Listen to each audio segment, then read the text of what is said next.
Is my sound okay? Is the sound clear at your side, Annika? Yes, it's perfect, Zenobia. Please carry on. Okay, must I open my video? Just for the start, eh? Yes, please do. Okay, okay. Colleagues, as you know, I'm Zenobia Carolus. I'm a social worker and I've retired from the Department of Social Development in the Families Program in 2018. Sorry. And shortly after I retired, I realized that there is still a need for training on family preservation and strengthening. And I've been walking a long road with social justice as well. I firstly want to also congratulate you, Annika and Laurie and the team, for the prize or the award that you won. I know you deserve it. I can still recall many years ago when I met you. For the first time, I could see the potential in you, and I realized when I saw your the trophy that you won, that every big company um, and every big project start with an idea by one or two persons, and you have succeeded in developing your dream, and I trust that it will go from strength to strength. Congratulations again. So we will do a joint presentation, myself and Sharmilla.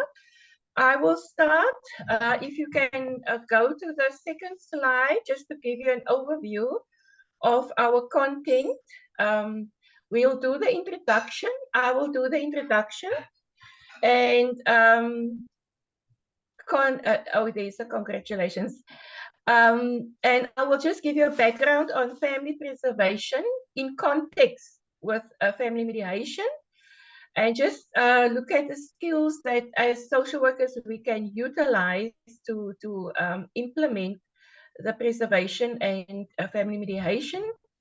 And we also did a survey with a small number of social workers that is working with preservation to identify a few major sources of conflict that they're working with, and also the outcomes of these services. So Sharmilla is going to present the intervention strategies and theories, and specific focus on parenting skills with strengthening family relationships. And then I will also touch on the effectiveness of family intervention. Next slide, please.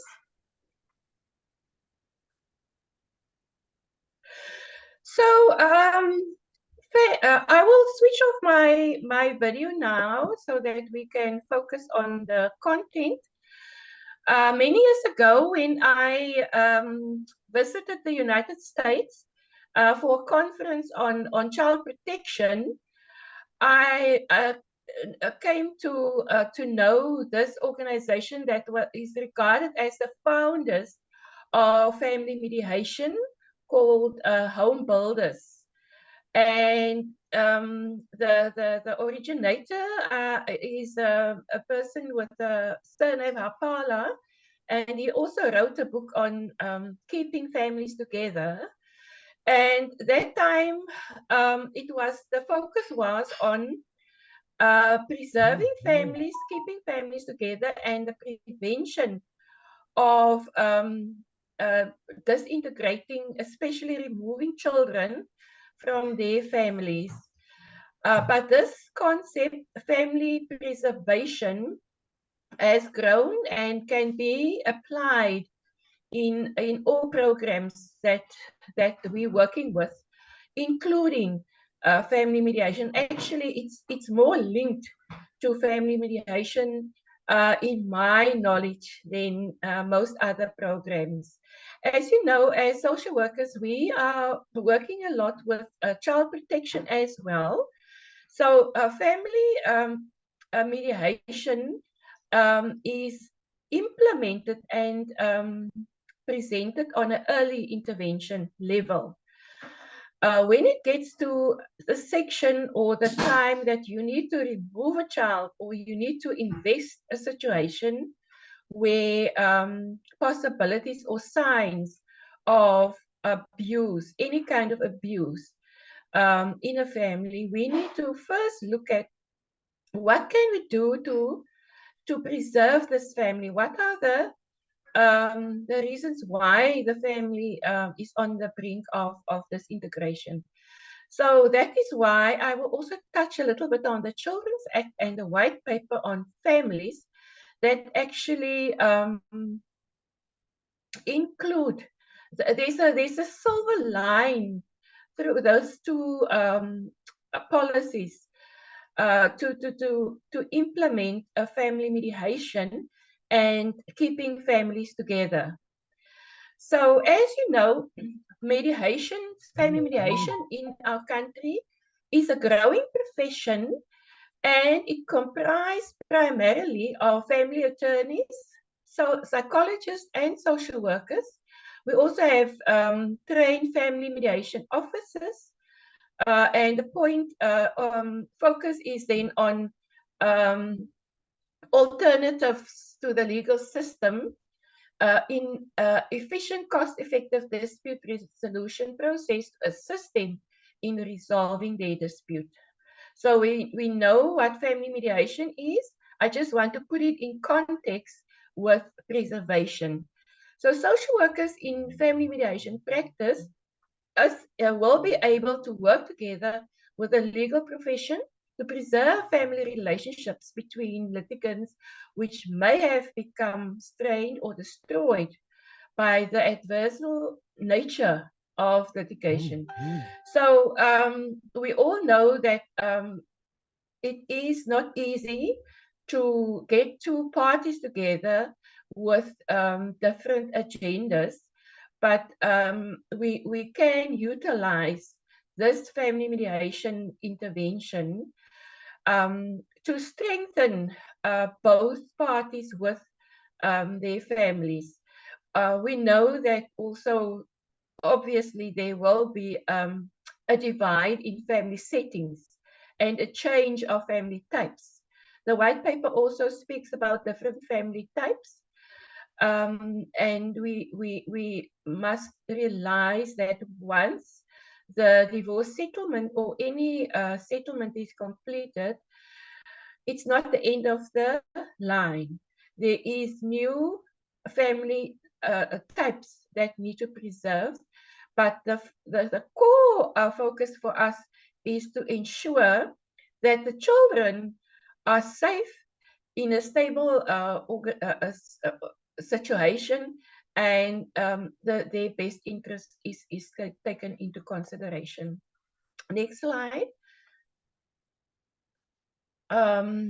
So just to give you some context to family preservation, it's a short-term family-focused service designed to assist families in crisis by improving parenting and family functioning while keeping children safe.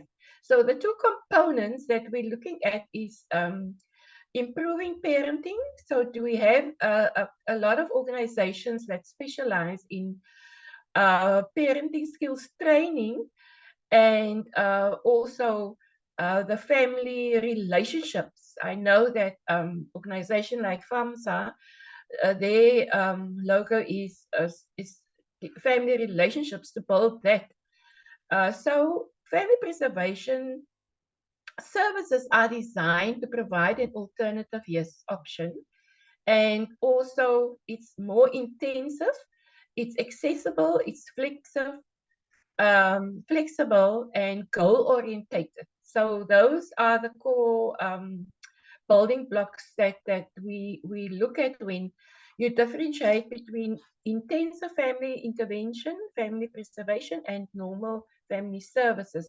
Firstly, it must be intensive, it must be accessible, and it must also be goal orientated. So I will, later in my presentation, I will look at a few goals.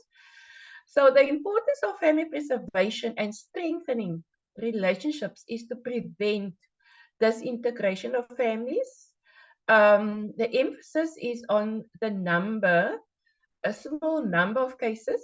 And as I mentioned earlier, we have the white paper on families of 2013. I know it's under review at the moment, so we hope to get the final policy soon. And then the Children's Act also really treasure the family preservation and strengthening of families. Although, if we get to the statutory work where family members need to be removed, there's still that line because when you do your study or your investigation, and then you must also report on the court will ask you what did you do to preserve the family. But I know that our colleagues in the field, the need is so huge, and the number of people that can do the work is so little. There will never be enough um, um, people in the field to address all the needs in the community. So that is why it's best to look at preservation so that we don't have unnecessary integration or disintegration and removal of family members. We can move to number 5.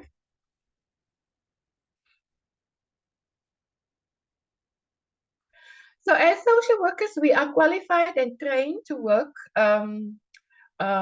with situations of conflicting parenting issues. I was also working at the Huguenot College in Wellington for many years, where we had a special module on family counseling, counseling and marriage preparation, family therapy, problem-solving techniques, and family mediation is inherent to social work skills and tools with the understanding of a deeper unconscious issues and to address conflict in families.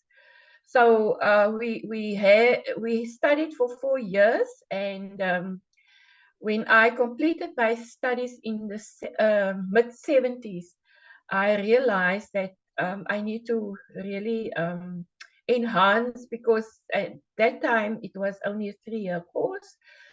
So I did my honors and then later my masters, and I can always fall back on strengthening my original training. Next slide, please.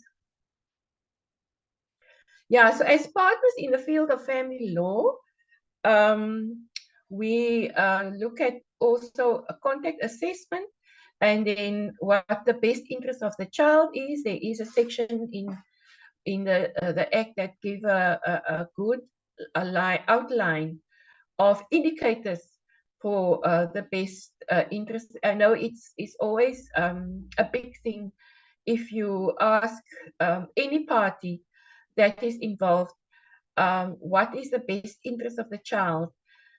It's not easy to determine it just like that. Although we have valuable indicators in the Act, we need to look at a thorough assessment. And assessment is not just once of engagement. It's going much further than just a once of engagement and contact with somebody. We must also look at other methods of gaining information and do a thorough assessment. So in Section 2 of the Children's Act, it also refers to preserving and strengthening our families. The special interest to working with children, and I have a special interest to working with children and families, and to promote conciliation and problem solving through mediation. Yeah, we can go to the next slide. I must now, I think I must skip a few slides. Yeah, just look at the possible causes. When you do your assessment, it's important to determine the causes. And we always say, although healthy families um, or are seen as the cornerstone of healthy communities in our country, it often happens that challenges such as child abuse and or neglect, family conflict, we also know about the domestic violence, substance abuse, safety and security, are all challenges that cause the family of not being a safe haven. We know about so many instances of abuse. If I can just think back, the instance where children in a tavern in the early morning or late night were killed or died because of um, something that happened in the tavern. My question is not that I want to point fingers, but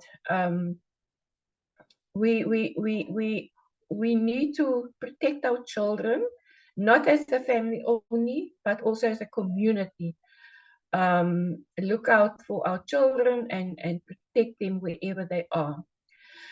The most common cause of conflict in families is lack of communication. Yeah, so I say that it's one of the most common factors that trigger conflict in a family, lack of communication. Then we also see there's a conflict in the responsibility and execution of family duties, especially in family mediation where two parties separate and need to split the responsibilities. It's important that then the conflict must be regulated and looked at. Another cause can be the management of money and financial responsibilities, differences in personal and family values, and then blended families. Okay? So, especially in family mediation, after the process, we must realize that it's now two different families, and it's important to work on what caused the conflict and put goals based on that kind of assessment. The next slides, I just want to look at a few goals. Um, uh, I've just listed 8 goals that it you can use some of it. You cannot. It's not necessary to use everyone, but when you do the assessment, and out of your assessment you identify your goals. If I look at the first one, gain increased control over emotions. So to be more specific, you reduce the frequency and intensity of anger outbursts by discerning cues that elicit anger, using internal dialogues that cause anger, employ relaxation processes that counter anger. We know that both parties may sit with a lot of anger, and it's important that we work through the emotions in order to not strengthen the outputs, but to make it more manageable and develop procedures to counter that anger.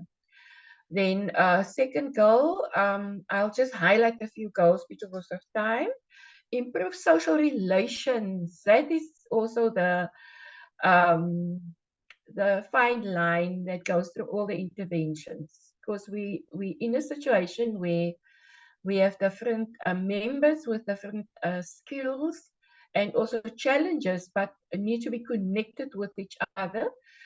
So the approach is to initiate and maintain conversation, employing listening skills and further responses. So this is linked to also to our theme of the conference, promoting dialogue, and dialogue can it's on different levels. As we know, it's on community, on group, and also individual. So depending on where we are, we need to really um, um, try to enhance the dialogues between family members. Then enhance social environment. We know that families are not living in isolation. That's why my colleague Sharmilla will later look at the family systems theory to see how we can link all the relations to each other. Important one is also self-esteem, to enhance self-esteem. Yeah, so people are going through different emotions and often ask themselves, but am I not good enough? Why did this happen to me? I'm not loved by people, feelings of rejection. So we also look at a positive approach as strengthening families. I think I need to skip the 10th slide, go to number 11. No, just number 11 or number 10, sorry. Negative and positive goal statements. So in our approach of strengthening families, and we always focus more on the positive, although we cannot ignore the negative things. But in order to build and develop, we use the strength-based approach, where instead of saying negative things, we try to transform the negative into positive. And just to end of my side, I want to go to the next slide um, to focus on the baseline measurements for family interventions. As you know, my thesis was on program evaluation.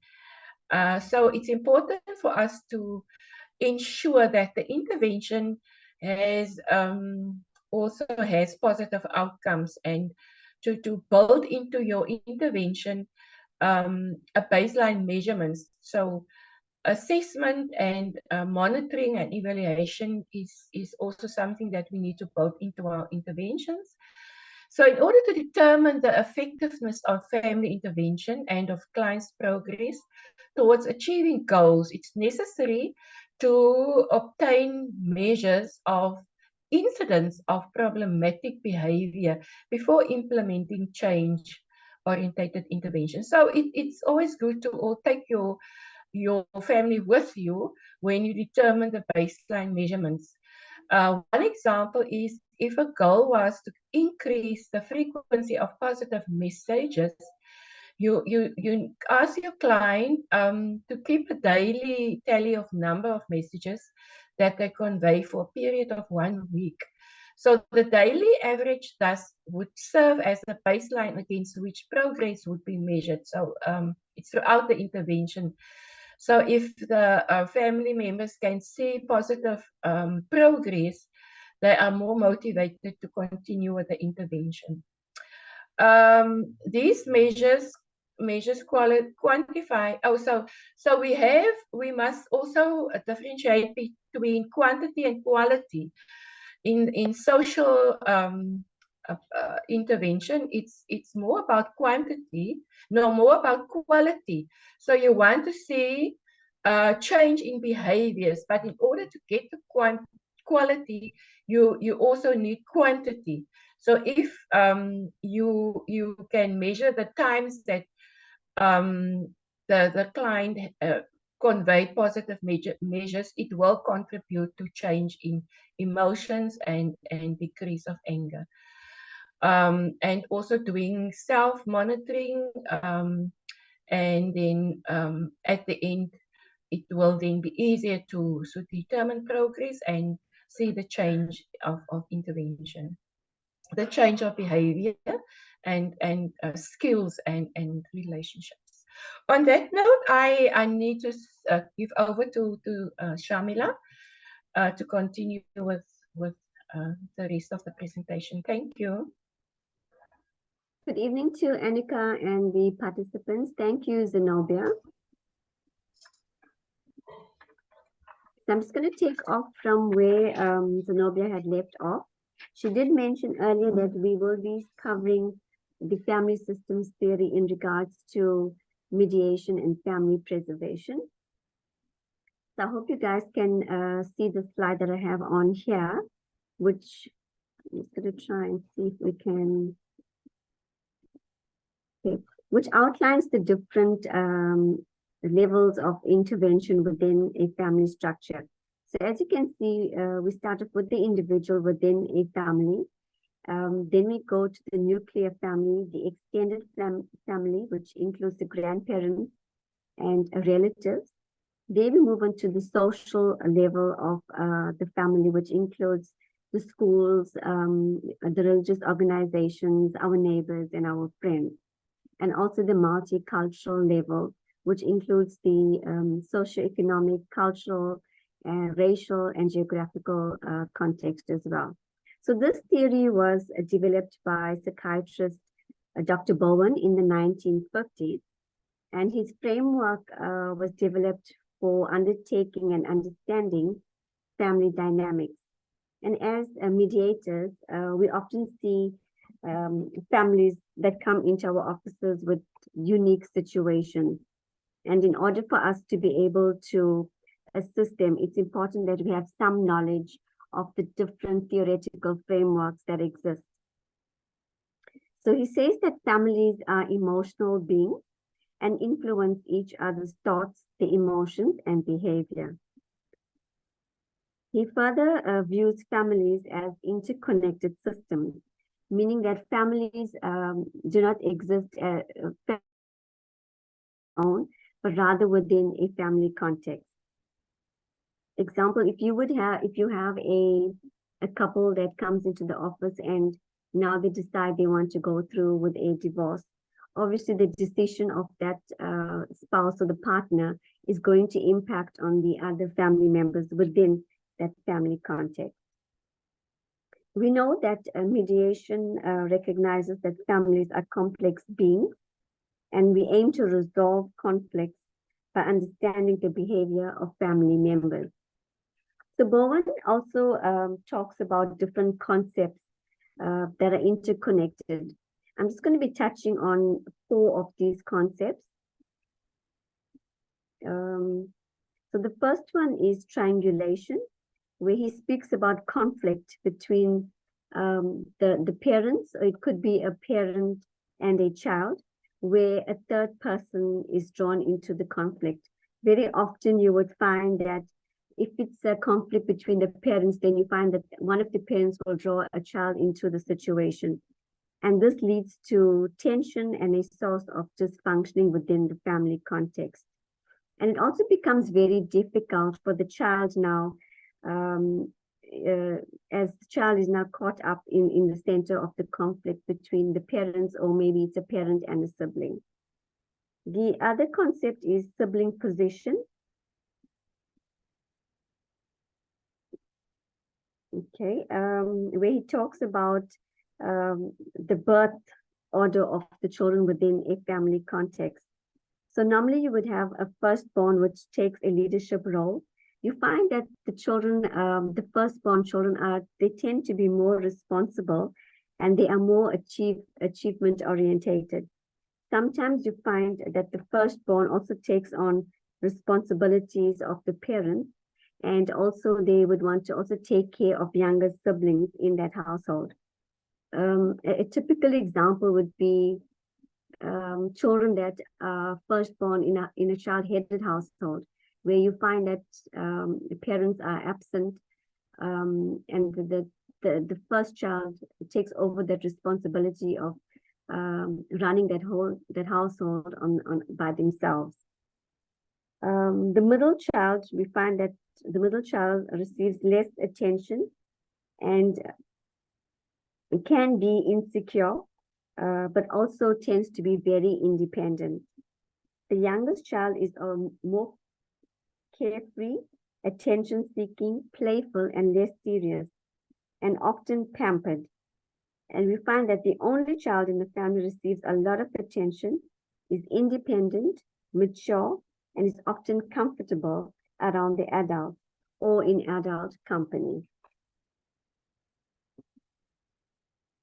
The other concept that Bowen refers to is the emotional cutoff. Now, we see this happening a lot where there's conflicting situations within a family structure, and you find that if there's a situation arising between maybe the siblings in that household, you would find that one of the siblings will now emotionally detach themselves from the family.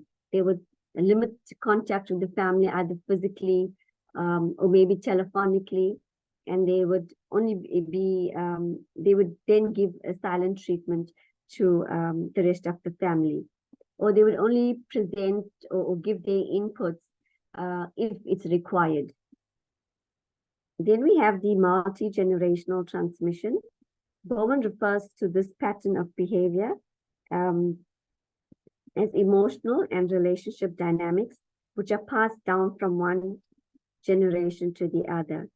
An example would be if we grow up in a family where parents are able to express their emotions, like hugging and kissing. And then you find that automatically these children that are exposed to such behavior, they are able to now portray the same behavior towards their children as they have their own families. Okay. So the family systems theory framework for strengthening families through mediation. It's important that, as Zenobia has pointed out earlier, during the assessment, it's useful to begin by assessing the family as a whole, by understanding the family dynamics, communication patterns, roles, and identify strengths and conflicts within the family.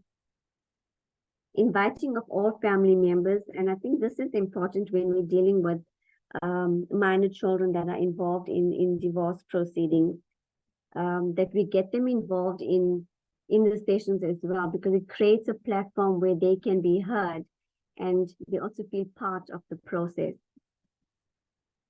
It's to identify the roles of all family members. These roles can support or contribute to conflict.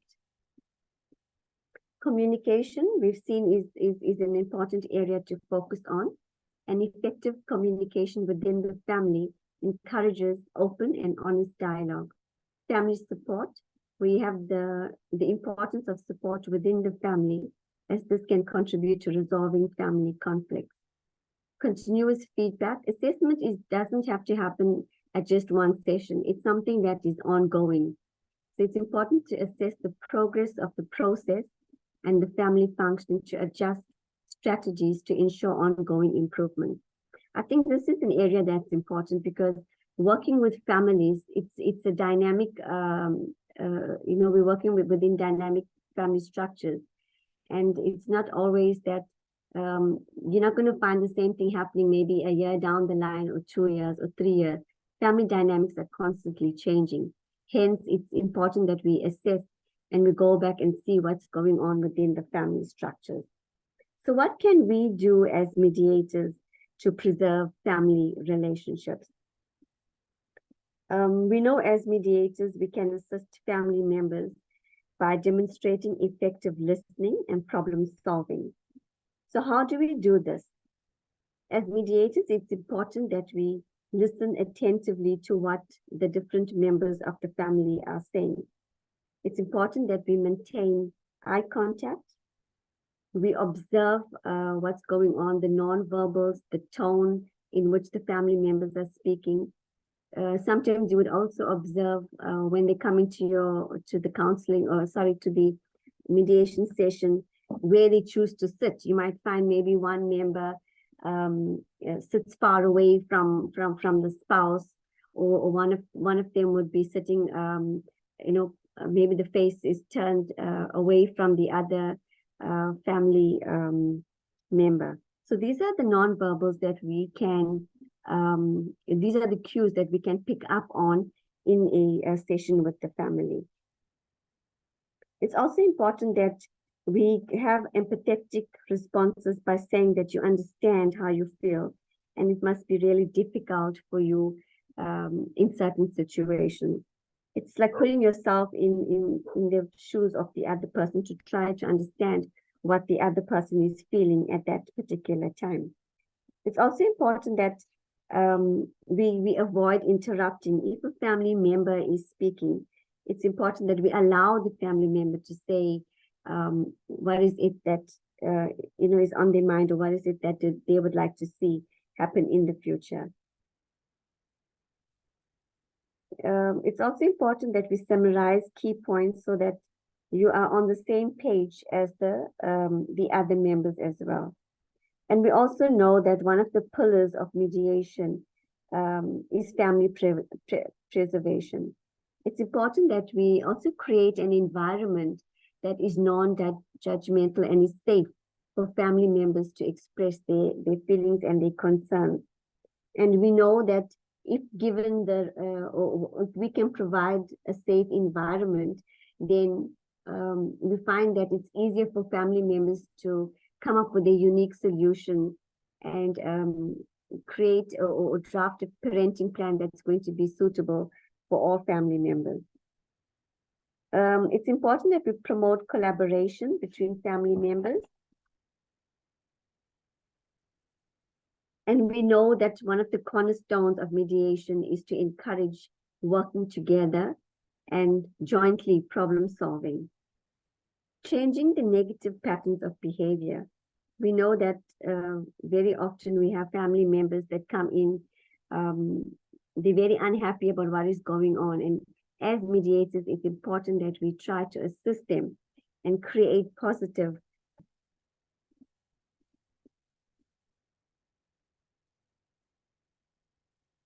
So the other aspect that I'd like to cover is types of parenting. And we know that the way we parent our children is very important, because the behaviors that they would learn from us, they would project onto other family members as well.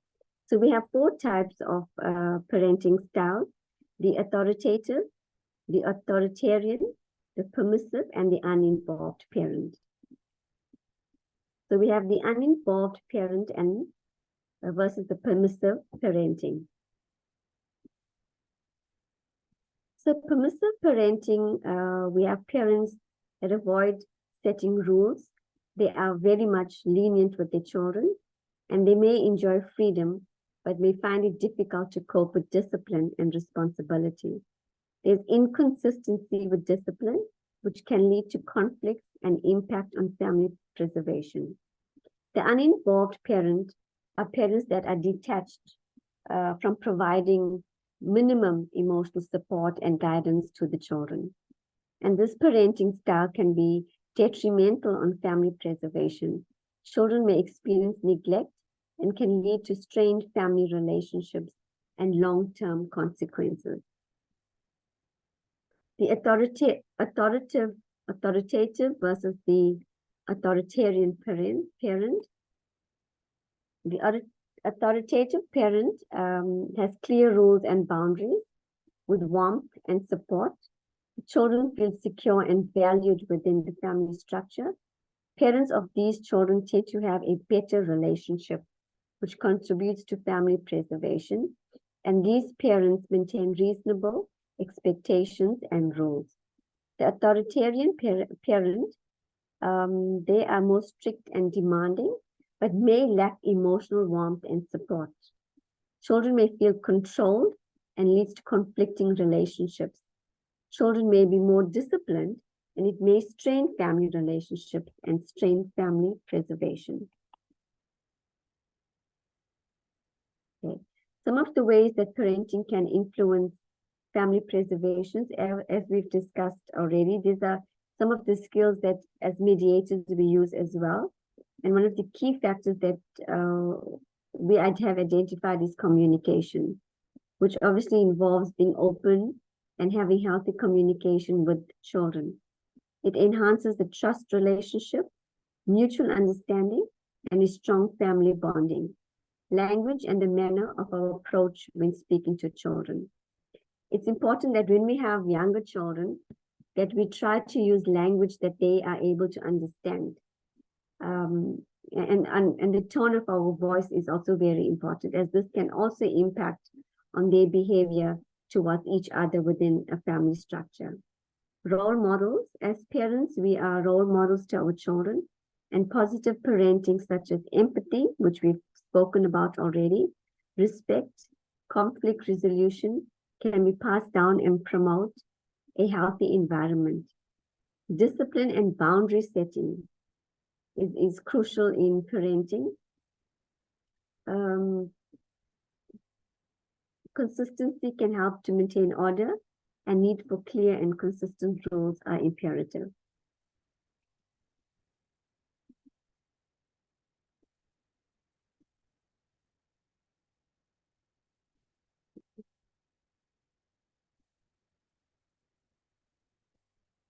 So here we have a few illustrations which speaks about different parenting styles. So I'm not sure if you are able to see that on your side, and if you can identify which parenting style these illustrations demonstrate. So we have the first one where we have a lady sitting, and she says she hit her classmate with her bag, and the parents is saying, well, kids will be kids. And then the other illustration we have is where a parent is shouting at the child, and she's obviously blocking her ear. She doesn't want to hear, what the parent has to say. So, and if there's anybody who would like to maybe share what parenting style that is.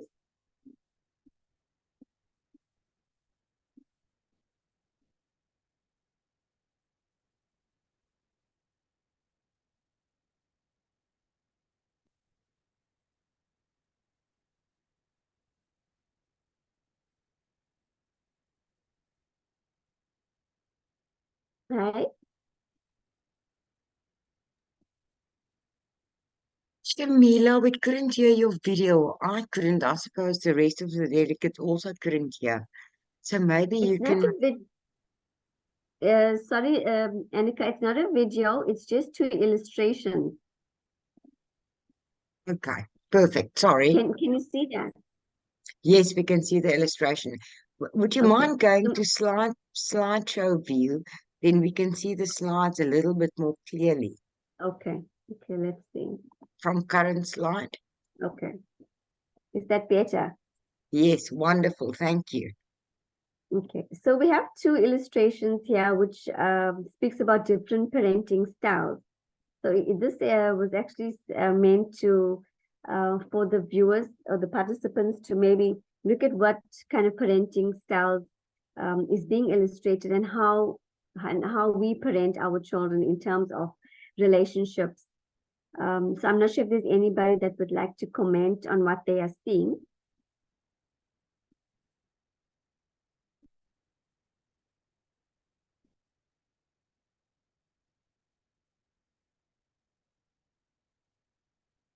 I'm assuming there's nobody that wants to share.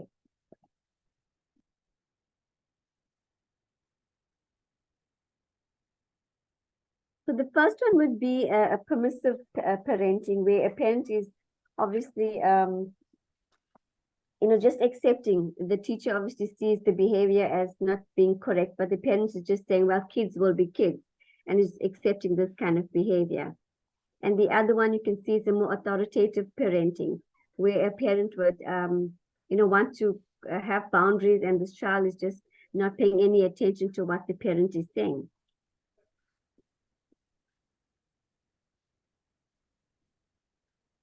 Those are some illustrations as well. Here we can see there's the first slide, which the child is saying why, and the parent is because I said so. So that's another illustration of one of the parenting styles that we see happen very often, and obviously impacts on family preservation as well. And the other slide is where you can, you can see that the parent is not paying attention at all to what the child is trying to say or try to get his attention. So that's where you'd find parents that are uninvolved in what's going on in terms of their children. Okay, so we've come to the end of our presentation. I'm not sure if there's any questions or comments.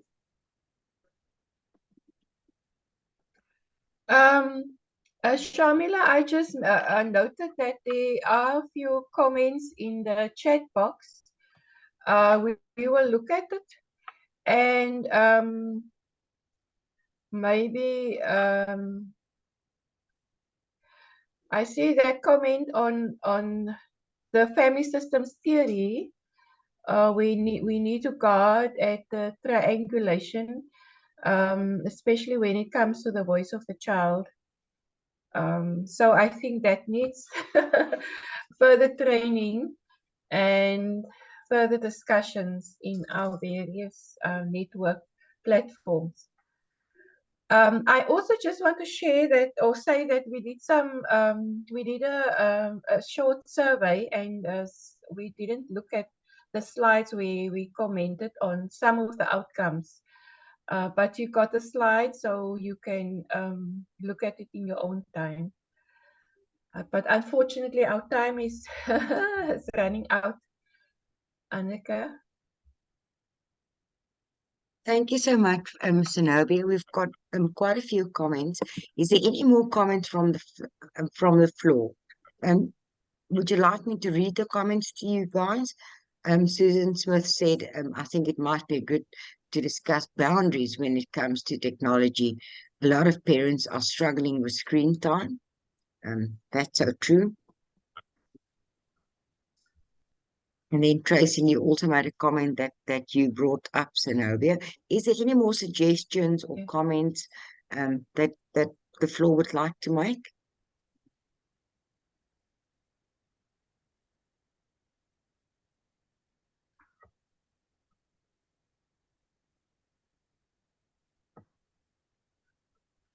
Zenobia, Sharmilla, thank you so much for giving us your time and repeating these presentations that you've done in Gauteng. We really appreciate that. And thank you for everyone that's joined us tonight and for your valuable contributions in the chat. We really appreciate that.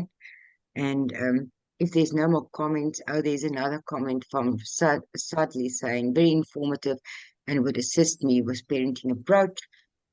We appreciate this. It's always great to have these sessions online.